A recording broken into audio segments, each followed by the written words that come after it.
गरेर यति सानो उमेरमा त्यसरी आएको मान्छेले मलाई केही सोचेर केही पनि नसोचेर छोडेर जान्छ भने ठिक छ, मेरो लागि मर्यो भनेर मैले मायामै मारेर काममा गयो, सबैको अगाडि हाँस्यो, नाच्यो होइन, गीत गायो, केही छैन जस्तो देखायो। तर जब घरमा आउँछु भर्याङदेखि नै मलाई एकदम भट्कन छोड्छ कि अब आफ्नो भन्ने कोही पनि छैन होइन, बाहिर त देखाउनु भएन। घर गयो सबै कुराहरू दिमागमा खेल्छ, निन्द्रै लाग्दैन कि हदभन्दा बढी ज्यान दिएर प्राण दिएर गर्छ कि त्यो मान्छे चाहे नराम्रो होस्, चाहे गरिब होस्, चाहे जेसुकै होस्, जब कोही मान्छे उसलाई मनपर्छ, माया गर्छ भने प्राण दिएर हदभन्दा बढी आत्मादेखि माया गरेको हुन्छ उसले।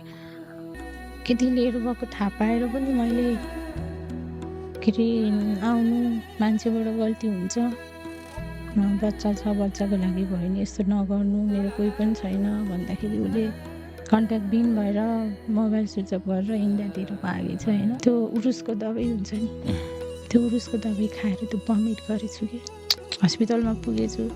हेर्ने नजर नै फरक हुन्छ नि दाइ, अगाडि पो भन्दैनन् होइन, पछाडि त कुरा काट्छन् नि त। घरबार बिग्रेर बसिसकेपछि मैले भने नि दाइ, यति मान्छेको जिन्दगी